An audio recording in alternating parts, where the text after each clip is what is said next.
जय हिंद गाइस,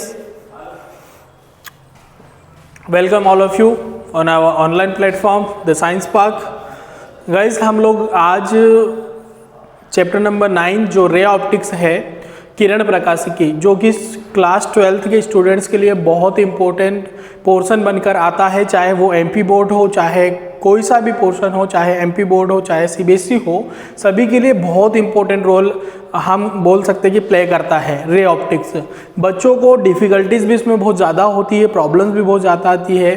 तो आज हम ये कह सकते हैं कि आज हम लोग मैंने रे ऑप्टिक्स को अलग अलग पार्ट में डिवाइड किया है। अलग अलग पार्ट में डिवाइड करने के साथ साथ उसमें जो की फीचर्स होते हैं, मतलब जिसको हमें बहुत बारीकी से समझना होता है, वो फीचर्स को आज लेके आया हूं मैं।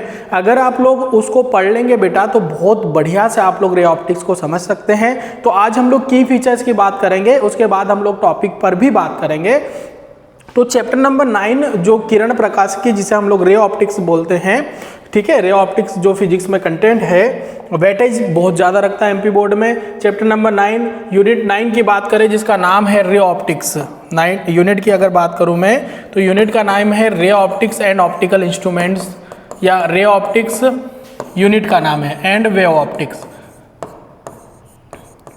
और इसमें 2 चैप्टर्स होते हैं बेटा।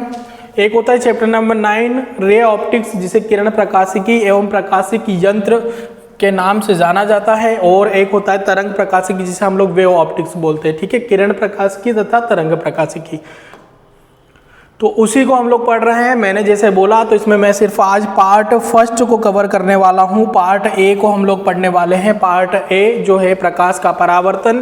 प्रकाश के परावर्तन को रिफ्लेक्शन ऑफ लाइट कहा जाता है, रिफ्लेक्शन ऑफ लाइट, ठीक है। ये प्रकाश का गुण होता है। प्रकाश जो होता है, लाइट जिसे हम लोग बोलते हैं, प्रकाश जो होता है वो एक प्रकार की ऊर्जा होती है। प्रकाश 10th क्लास में आप लोगों ने प्रकाश के परावर्तन और अपवर्तन पर क्वेश्चंस पढ़े हैं, टॉपिक्स पढ़े हैं। उन्हीं की फीचर्स को वापस से हम लोग डिस्कस करने वाले हैं, और बहुत लेवल तक का पढ़ने वाले हैं हम लोग। प्रकाश का परावर्तन में सबसे पहला टॉपिक, पहले क्वेश्चंस आ रहे हैं, हम लोग इसे ऑब्जेक्टिव टाइप से कवर कर रहे हैं पूरे टॉपिक को। तो फटाफट स्टार्ट करते हैं। किस दर्पण का उपयोग छोटा एवं आभासी प्रतिबिंब प्राप्त करने के लिए होता है? तो मैं आपको बता दूं कि आभासी और वास्तविक प्रतिबिंब क्या होता है। तो वास्तविक प्रतिबिंब का मतलब होता है बेटा कि यदि परावर्तन एवं अपवर्तन के पश्चात 2 किरणें वास्तविक रूप से मिले तो वो वास्तविक प्रतिबिंब बनाता है, और अगर आभासी रूप से मिले या प्रतीत होती हुई दिखाई देती है तो उसे आभासी प्रतिबिंब कहते हैं। दर्पणों की बात करें तो 2 प्रकार के दर्पण होते हैं। थोड़ा सा मैं अरेंजमेंट आप लोगों को समझा देता हूं कि दर्पण 2 प्रकार के होते हैं, उत्तल एवं अवतल। तो ये जो दर्पण है, इसे अवतल, जिसकी परावर्तक पृष्ठ, इस साइड के पृष्ठ को परावर्तक पृष्ठ कहते हैं। तो जिसकी परावर्तक पृष्ठ अंदर की ओर दबी हुई होती है, परावर्तक पृष्ठ, ठीक है, उसे हम लोग कहते हैं, ये जो दर्पण कहलाता है ये होता है अवतल दर्पण, ठीक है। और उत्तल दर्पण जस्ट इसका अपोजिट होता है गाइस। इसकी परावर्तक पृष्ठ जो होती है, इसकी परावर्तक पृष्ठ बाहर की ओर उभरी हुई होती है। इसे हम लोग क्या कहते हैं? उत्तल दर्पण। ये जो होता है ये उत्तल दर्पण कहलाता है। आगे हम लोग पढ़ने वाले कॉन्फ़िगरेशन क्या होता है, इसे कॉन्केव कहा जाता है इंग्लिश में, कॉन्केव मिरर, और ये कहलाता है कॉन्वेक्स मिरर, ठीक है। तो छोटे और किस दर्पण का उपयोग छोटा एवं आभासी प्रतिबिंब बनाने के लिए होता है, तो वो होता है उत्तल दर्पण। उत्तल दर्पण का उपयोग छोटा एवं आभासी प्रतिबिंब बनाने के लिए होता है। ऐसा क्यों होता है, आगे हम लोग पढ़ने वाले हैं इसी सेशन में कि कैसे प्रतिबिंबों का निर्माण होता है और कैसे वो काम करता है। तो ये जो प्रतिबिंब होता है, छोटे से लगाकर बड़े प्रतिबिंब बनाने के काम आता है। इसमें ज़्यादातर 90 केसेस में, हम लोग 90% केसेस की बात करें तो ये जो होता है ये वास्तविक प्रतिबिंब का निर्माण करता है, ठीक है। नेक्स्ट क्वेश्चन, तो हमारा जो इसका आंसर हो गया कि किस दर्पण का उपयोग छोटा एवं आभासी प्रतिबिंब बनाने में होता है, तो कौन सा होता है? उत्तल दर्पण।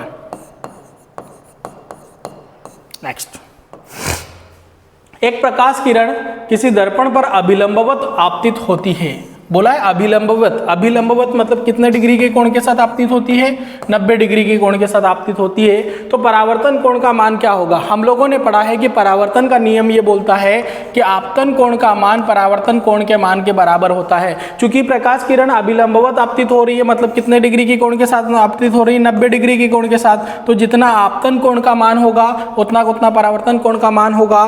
तो मेरा आंसर हो जाएगा यहाँ पर जितना आपतन कोण का मान होगा उतना उतना किसका मान होगा बेटा? परावर्तन कोण का मान होगा। तो हमारा आंसर यहाँ पर हो जाएगा कितने डिग्री का कोण होगा? 90 डिग्री। कोण आर बराबर हो जाएगा 90 डिग्री। नेक्स्ट, गोलीय दर्पण की फोकस दूरी मतलब स्मॉल एफ तथा इसकी वक्रता त्रिज्या में क्या संबंध है? तो f बराबर होता है r/2। ये बहुत इंपॉर्टेंट रिलेशन है जिसे हम लोगों ने प्रूफ भी करके देखा हुआ है।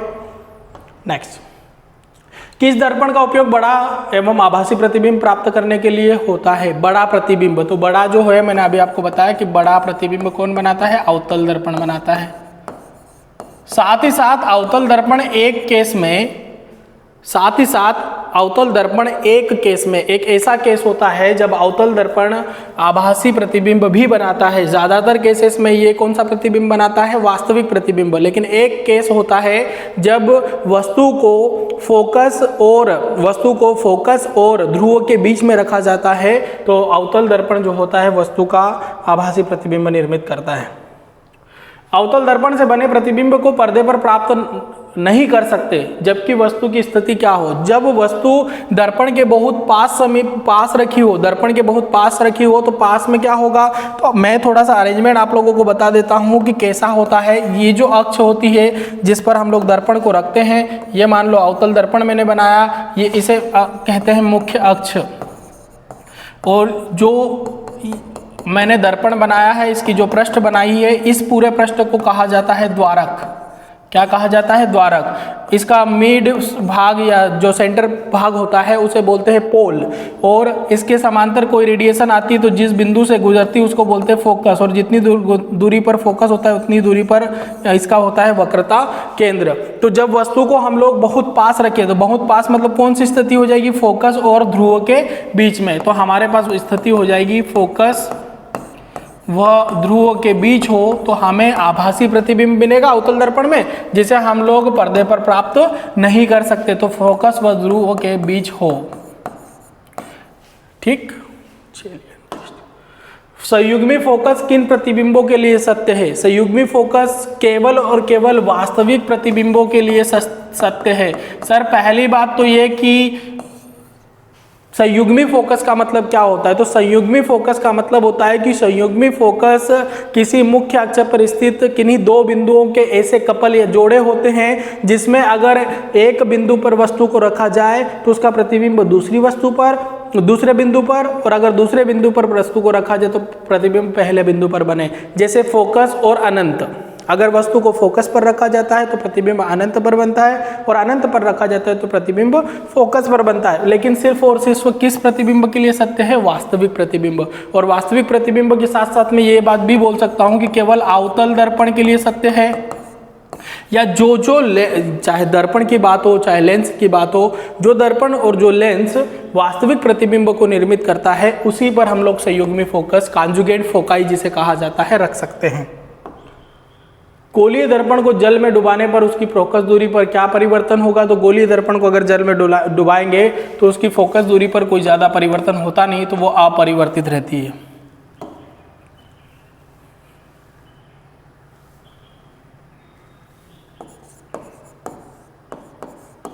अपरिवर्तित रहेगी।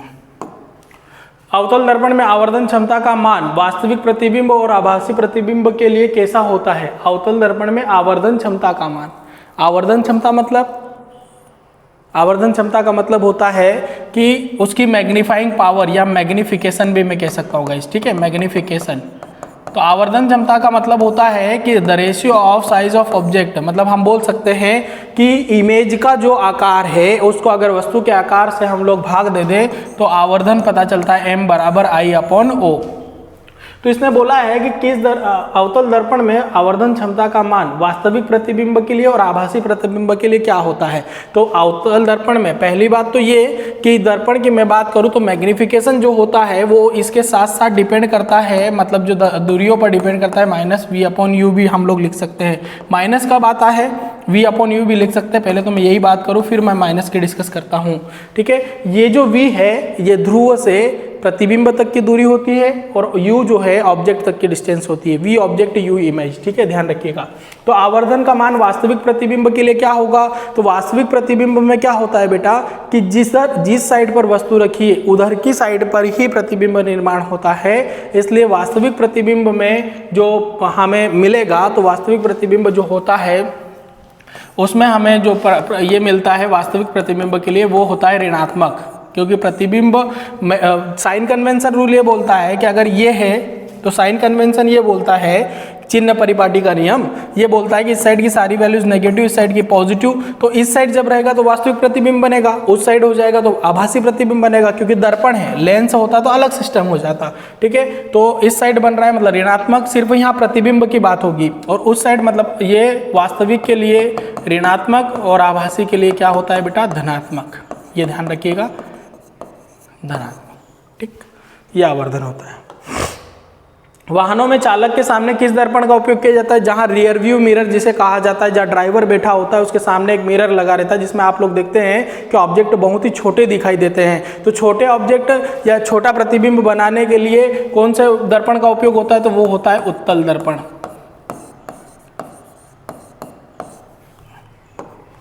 समतल दर्पण की वक्रता त्रिज्या कितनी होती है, कोई समतल दर्पण है तो उसकी वक्रता त्रिज्या कितनी होती है, तो समतल दर्पण की वक्रता त्रिज्या अनंत होती है। ध्यान रखिएगा कि यदि किसी वस्तु को समतल दर्पण के समक्ष रखा जाता है तो उसके अनंत प्रतिबिंब बनाए जा सकते हैं, मल्टीपल पैरेलल प्रतिबिंब उसके बनाए जा सकते हैं। तो समतल दर्पण की वक्रता त्रिज्या कितनी होती है, अनंत होती है, इनफाइनाइट।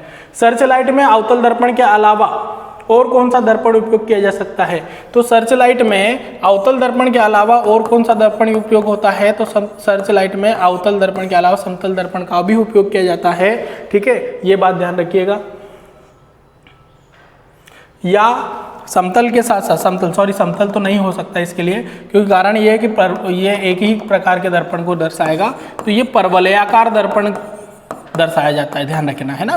परवलयाकार दर्पण का उपयोग होता है बेटा। अवतल दर्पण के क्वेश्चन में दिया सर्च लाइट में अवतल दर्पण के अलावा गिवन है, तो ठीक है, परवलयाकार दर्पण, पैराबोलिक मिरर।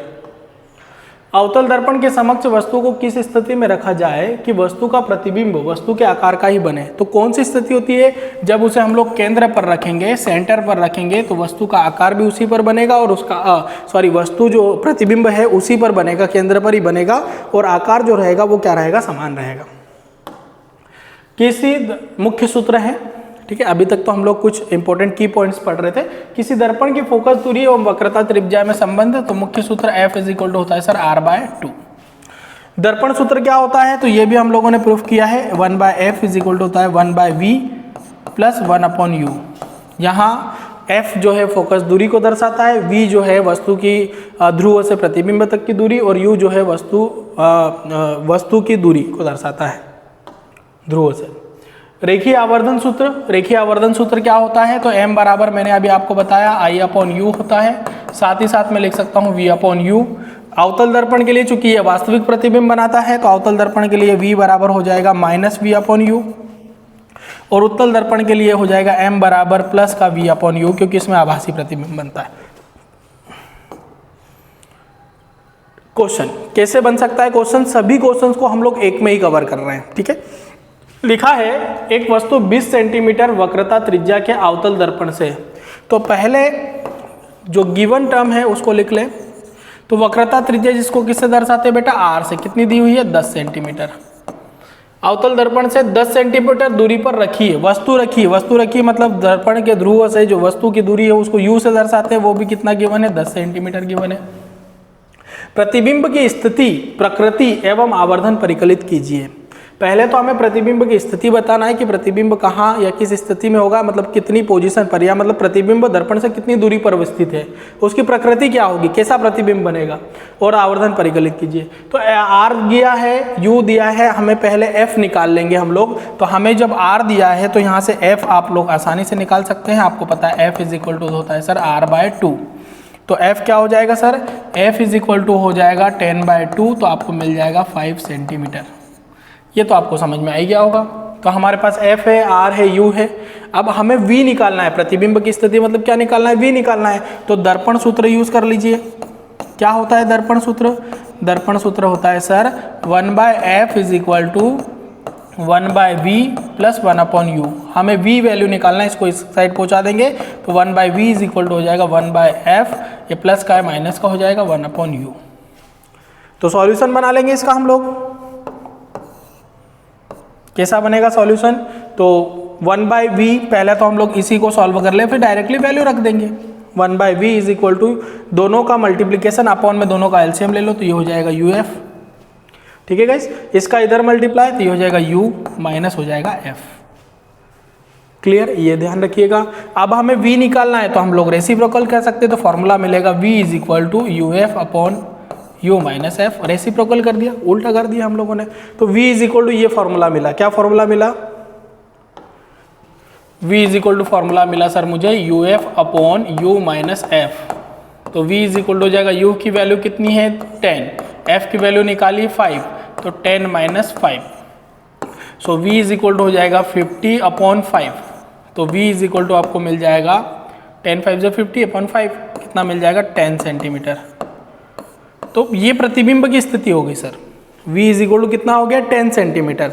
चूंकि दर्पण के ये जो हम लोग बोल रहे हैं कि मिरर की बात हो रही है, दर्पण के लिए बात हो रही है, तो एक वस्तु 20 सेंटीमीटर वक्रता त्रिज्या के अवतल दर्पण से 10 सेंटीमीटर की दूरी पर रखी है। प्रतिबिंब की स्थिति, प्रकृति एवं आवर्धन परिकलित कीजिए। तो हम लोग बात करें कि जो प्रतिबिंब की स्थिति है वो निकल आया V।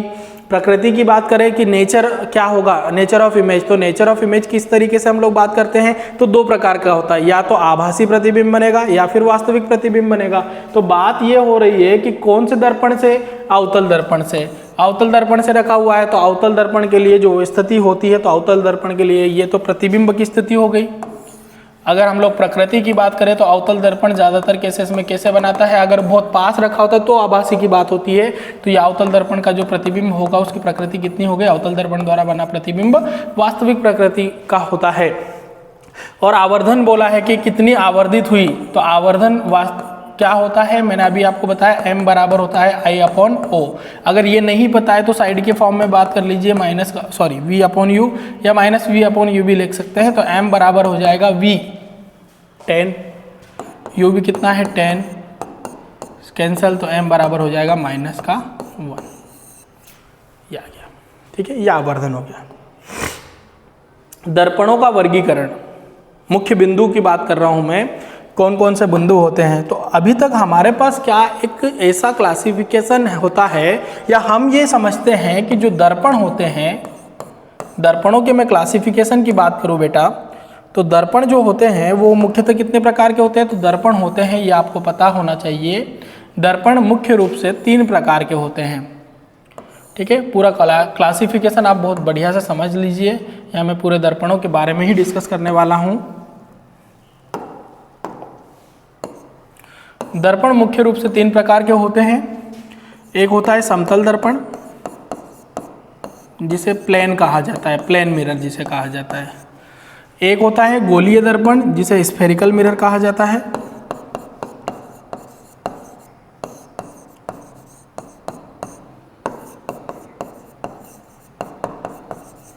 और एक होता है परवलयाकार दर्पण, जिसे पैराबोलिक मिरर कहा जाता है।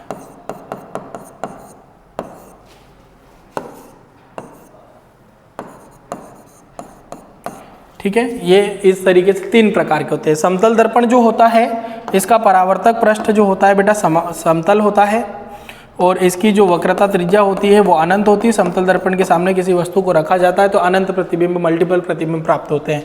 गोलीय दर्पण जो होता है, इसे 2 भागों में डिवाइड किया जाता है, जो कि अभी हम लोग बार बार बात कर रहे थे, अवतल और उत्तल।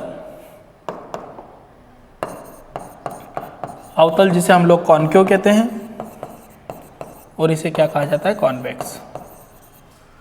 वैसे ही परवलयाकार दर्पण जो होता है, परवलयाकार दर्पण की मैं बात करूं, इसके अगर फॉर्मेशन की बात करें तो अवतल दर्पण जो होता है वो जिसका परावर्तक पृष्ठ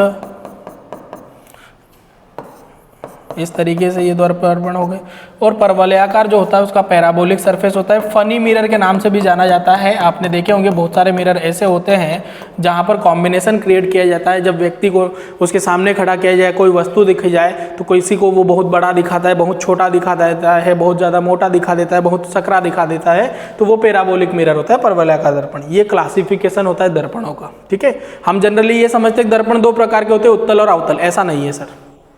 नेक्स्ट, गोलीय दर्पण से प्रतिबिंब बनने के नियम। ये बहुत इंपॉर्टेंट रूल की बात कर रहे हैं हम लोग कि कैसे गोलीय दर्पण से प्रतिबिंब का निर्माण होता है। तो मैं आपको बता दूं कि इसके लिए सिर्फ आपको मेन पॉइंट याद रखना है। ठीक है, वो कौन कौन से मेन पॉइंट है? ये होती है मुख्य अक्ष, जिसे हम लोग कहते हैं मुख्य अक्ष। मेन पॉइंट ये है सर कि गोलीय दर्पण से मुख्य अक्ष से, मैं पहले एक दर्पण के लिए आपको क्लियर कर देता हूँ, ये होता है अवतल। हम दो में से कोई सा दर्पण से समझ सकते हैं।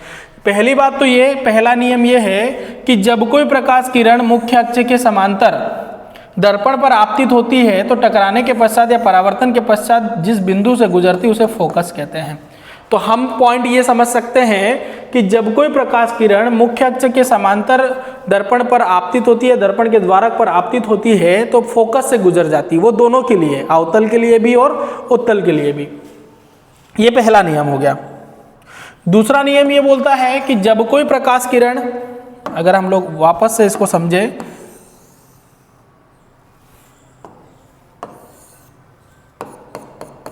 दूसरा नियम ये बोलता है कि जब कोई प्रकाश किरण, मान लो इतनी दूरी पर ये होता है पोल, ये मान लो फोकस रखा है, जितनी दूरी पर ये, इतनी दूरी पर केंद्र है। जब कोई प्रकाश किरण, मान लो यहाँ वस्तु कोई ऑब्जेक्ट रखा हुआ है, तो जब कोई प्रकाश किरण केंद्र से होकर गुजरती है तो जिस बिंदु से जाती है उसी बिंदु से वापस लौट जाती है। ठीक है, जब कोई प्रकाश किरण केंद्र से होकर गुजरती है, वक्रता केंद्र से गुजरती है, तो दर्पण से टकराने के पश्चात या दर्पण के द्वारक से टकराने के पश्चात वापस उसी मार्ग से वापस लौट जाती है। ये दूसरा नियम होता है। तीसरा नियम ये बोलता है कि जब, अभी मैंने आपको समझाया कि प्रकाश किरण समांतर आती है तो फोकस से गुजर जाती है या फोकस पर टकराती है। तो अगर हम लोग बोले कि जब कोई प्रकाश किरण फोकस पर आपतित हो, मान लो ये फोकस पर आ रही है, ये प्रकाश किरण मैं इस तरीके से मान लेता हूँ कि फोकस से होकर दर्पण पर आपतित हो, तो जैसे वो क्या हो जाएगी, समांतर हो जाएगी। जैसे मैंने बोला, मतलब रिवर्स पाथ हो जाता है। अगर समांतर आती है तो फोकस से गुजर जाती है, और अगर फोकस से होकर आपतित होती है तो मुख्य अक्ष की क्या हो जाती है बेटा, समांतर हो जाती है। इस तरीके से कितने नियम होते हैं, 3। ये ध्यान रखिएगा। चौथा एक नियम कई जगह यूज हो सकता है कि जब कोई प्रकाश किरण दर्पण के ध्रुव पर टकराती है, इस तरीके से मान लो ध्रुव पर आ रही है, तो ध्रुव पर टकराने के बाद नीचे की ओर निकल जाती है। ये ध्यान रखिएगा, ये क्योंकि सेंटर है और यहाँ पर ये एंगल दोनों आपस में परावर्तन को शो करते हैं। ठीक है, आपतित किरण और ये क्या होगी, परावर्तित किरण। ये इस तरीके से नियम है। लास्ट मुख्य बिंदु में लास्ट है, उत्तल दर्पण के लिए आवर्धन 1 से छोटा होता है। अवतल दर्पण के लिए आवर्धन 1 से छोटा भी हो सकता है, 1 से बड़ा भी, या 1 भी हो सकता है, लेकिन समतल दर्पण के लिए आवर्धन हमेशा +1 होता है। ये ध्यान रखिए। संयुग्मी फोकस केवल वास्तविक प्रतिबिंबों के लिए सत्य है। संयुग्मी फोकस किसके लिए सत्य है, वास्तविक प्रतिबिंबों। आगे हम लोगों ने लिखा था, एक मोटे समतल दर्पण से किसी भी वस्तु के अनंत प्रतिबिंब बनाए जा सकते हैं। कितने प्रतिबिंब, अनंत प्रतिबिंब।